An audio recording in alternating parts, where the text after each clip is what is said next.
In the year 2021, the small river city of Alton, Illinois, was like countless other quiet Midwestern towns. Life moved at a steady pace. Neighbors waved from porches, children played outside during the long summer evenings, and most people felt safe walking home after dark. It wasn't the kind of place you'd expect to see on national news, and it certainly wasn't the kind of place people associated with horror. But all of that changed in July of that year, when a young mother named Lisa Dodd went missing, and was later found in a way that still sends chills down the spine of everyone who hears her story. Before we dive deeper into Lisa Dodd's chilling story, let me tell you, for our mystery note, we bring you 3 videos every week, covering murder mysteries, true crime, and chilling stories that keep you hooked till the very end. So if that's something you love, make sure to subscribe, because what comes next in this case will leave you stunned. Lisa Dodd was just 34 years old, a mother, a daughter, and a friend to many. To those who knew her, she wasn't someone who made enemies. She was described as gentle, kind-hearted, and completely devoted to her family. She had faced challenges in life, as most people do, but nothing about her world suggested that danger was lurking so close. She wasn't caught up in crime. She wasn't living recklessly. She was simply trying to build a stable life for herself and her children. But on one warm July afternoon, all of that normalcy was torn apart. It began like any other day. Lisa was at her apartment, moving through her usual routine. She was seen by neighbors carrying laundry baskets up and down the stairs, her hair pulled back, her face focused on the task. It was mundane, ordinary, the kind of detail that no one would have remembered if things hadn't turned tragic. At some point that afternoon, Lisa stepped back inside her apartment, and from that moment forward, she vanished. Hours passed, and her absence began to feel unusual. Lisa wasn't answering her phone. She wasn't replying to texts. By evening, friends and family began to worry. This wasn't like her. Lisa was reliable, especially when it came to her children. To go completely silent was out of character. Something was wrong, but no one knew just how wrong it was, until the night brought a discovery that would change everything. That evening, a 911 call came in from Alton Police Dispatch. A local resident reported something strange near the dumpsters behind an apartment complex on Bell Street. At first, it didn't sound like much, a suspicious bundle near the trash bins. But when officers arrived on the scene, they were confronted with a sight so disturbing that it immediately shifted the case from a welfare concern to a homicide investigation. Inside a blue laundry basket, tucked away as though discarded, lay the lifeless body of a woman. She had been forced into the basket, her arms and legs unnaturally positioned, her face frozen in stillness. Officers pulled back the covering and confirmed what no one wanted to believe. It was Lisa Dodd. The shock rippled instantly through the neighborhood. How could this happen here, in a place where families felt safe and crime rarely made headlines? Who would want Lisa dead? And why leave her body in such a cruel, degrading way? For investigators, the questions came flooding in, but the answers were nowhere in sight. From the beginning, the crime scene itself was bizarre. Why a laundry basket? Why in such a public location, where discovery was almost guaranteed? It didn't feel like the work of a stranger trying to cover their tracks. It felt personal, rushed, sloppy. As police cordoned off the area, gathering evidence and interviewing witnesses, the community gathered in disbelief. Neighbors whispered to one another, terrified by the idea that someone capable of such violence had been living among them. But perhaps the most haunting detail was this. The laundry basket used to hide Lisa's body didn't belong to some stranger. It was hers. That meant her killer had been inside her apartment, close enough to grab an item from her home, close enough to turn her everyday belongings into instruments of horror. The discovery of Lisa Dodd's body raised more questions than it answered. Who had the opportunity to be in her apartment that day? Who knew her routine well enough to strike in the middle of the afternoon? And perhaps most chilling of all, If Lisa could be taken and killed so brutally in broad daylight, what did that mean for the rest of the community? For police, the investigation was just beginning. But for Lisa's family, the nightmare had already started. A mother, a sister, a friend, and above all, a daughter was gone. And the explanation behind her death would prove to be far darker than anyone first imagined. And as detectives began digging into her final hours, one detail would emerge that shifted the entire case: the security cameras. The discovery of Lisa Dodd's body in that blue laundry basket left investigators with more questions than answers. Who could have done this? And why would they choose such a shocking, careless method of disposal? Detectives quickly realized they needed to reconstruct Lisa's final hours if they had any chance of uncovering the truth. The first step was simple: check the security cameras. The apartment complex where Lisa lived wasn't a high-crime area, but like many modern buildings, it had a few cameras mounted around entrances, parking areas, and common spaces. Detectives pulled the footage from the day Lisa disappeared, hoping it would give them a lead. What they found was both revealing and chilling. The footage from earlier that day showed Lisa alive, going about her business. She appeared on camera in the late morning, carrying laundry baskets up and down the stairs. There was no sign of fear, no indication she knew what was coming. But then a strange sequence of events unfolded. Around midday, the cameras captured a man entering Lisa's building. He wasn't wearing anything unusual, just casual clothes, but there was something about the way he moved, purposeful, confident. He wasn't lost, he wasn't visiting randomly. He walked directly inside as though he knew exactly where he was going. Minutes later, Lisa was seen again briefly. And then nothing. Hours passed with no further sign of her leaving the building alive. But the cameras didn't stay silent. Later that same afternoon, the very same man was seen struggling to carry something heavy out of the apartment. At first glance, it looked like furniture or maybe bags. But investigators, already haunted by the discovery of Lisa's body, knew exactly what they were looking at. He was carrying a blue laundry basket. The footage showed him hauling it toward the dumpster area, glancing nervously over his shoulder, his pace quick and uneven. He left the basket there, near the trash, and walked away as though nothing had happened. Just like that, Lisa Dodd's life had been reduced to an object tossed away in broad daylight. The man's face wasn't perfectly clear. The angle wasn't ideal, and his attempts to avoid the cameras worked to some degree. But he wasn't invisible.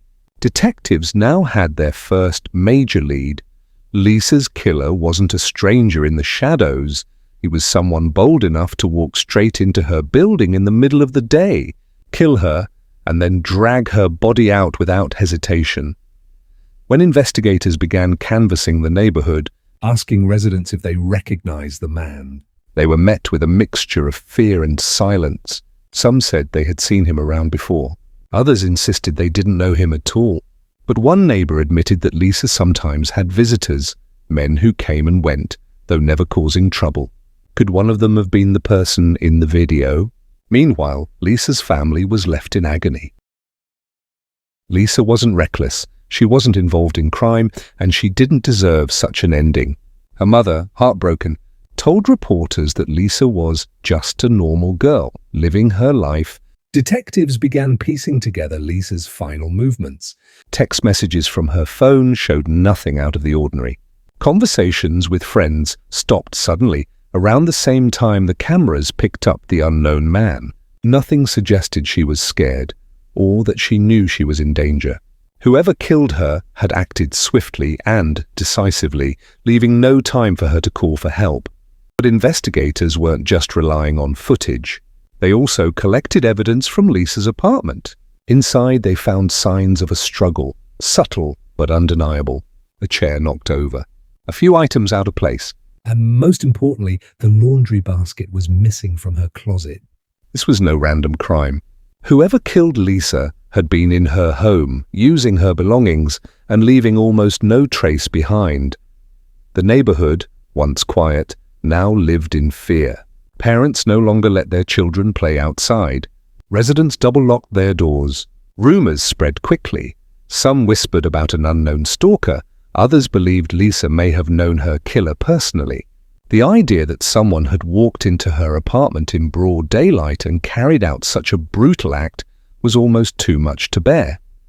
And yet, despite all this, investigators hit a wall. The man in the footage was still unidentified. Leads were few. And the one person who could have explained what happened, Lisa, was gone. Detectives refused to let the case stall. They dug deeper, pulling phone records, interviewing friends, and reviewing hours of additional surveillance footage from nearby businesses. Slowly, a picture began to emerge. One name kept coming up, a man who had been close to Lisa, someone she had known and trusted. At first, people were reluctant to speak his name out loud. But as the evidence piled up, it became impossible to ignore. Could Lisa's killer have been someone she once welcomed into her life? The CCTV footage had given investigators their first glimpse. But the next phase of the case would uncover even darker truths that no one in Alton was prepared for. And as the days turned into weeks, one thing became terrifyingly clear. This wasn't just the story of a murder. It was the story of betrayal, obsession, and a chilling reminder that sometimes the people closest to us are the ones we should fear the most. The investigation into Lisa Dodd's murder had reached a critical turning point. Detectives had the chilling CCTV footage, a man walking confidently into her building and later dragging out the blue laundry basket that carried her body. They had evidence of a struggle inside her apartment, and now whispers from friends and neighbors were pointing in one direction, toward a man Lisa knew. That man was DeAndre, someone who had once been close to her.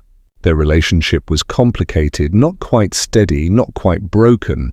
At times they seemed inseparable, while at others, friends described tension, arguments, and unease. But still, Lisa had let him into her life. And on that July afternoon, it seemed he had taken advantage of that trust. Detectives pulled DeAndre's records and discovered that his alibi for the day of Lisa's disappearance was shaky at best. He claimed he hadn't seen her, but the timeline didn't match. Phone data placed him near her apartment at the exact window of time she vanished. And when they compared his build, his walk, and his movements to the man on the CCTV footage, the similarities were undeniable. But investigators needed more than a resemblance. They needed proof. Back inside Lisa's apartment, forensic teams went over every inch of the scene. And that's when they found it. Traces of DeAndre's DNA inside her home, in places where it didn't belong. It wasn't unusual for his DNA to be there if they had been in contact before, but the way it was found painted a different picture. It was on objects that had been disturbed during the struggle. It was on the laundry basket itself, the very basket used to conceal her body. Piece by piece, the evidence was building a case that couldn't be ignored. Still, investigators pressed further. They pulled Lisa's phone records and discovered a string of messages between her and DeAndre leading up to the day she died. The tone of the texts revealed tension, arguments that escalated, and hints of control. It was becoming clear this wasn't a random attack. It was a personal one, fueled by anger and carried out with chilling decisiveness. When detectives finally confronted DeAndre with the evidence, his story began to unravel. At first, he denied everything. He insisted he hadn't been there, that he hadn't hurt Lisa. But when police revealed the CCTV footage, his demeanor shifted. He grew defensive, angry, and then quiet. It was the silence of someone who knew the walls were closing in. The motive, when it emerged, was as tragic as it was senseless. Investigators believed Lisa had tried to distance herself from DeAndre to reclaim her independence and protect her peace. But DeAndre couldn't accept it. That July afternoon, fueled by rage and jealousy, he entered her apartment. What happened in those final moments will never be fully known. But the outcome was clear. Lisa was dead, and the man she once trusted had tried to discard her like trash. The brutality of it stunned even seasoned detectives. To force her into a laundry basket, to carry her body past neighbors in broad daylight, to leave her behind a dumpster as though she meant nothing. It wasn't just murder, it was degradation. A crime meant not only to end her life, but to strip her of dignity even in death. News of DeAndre's arrest spread quickly through Alton.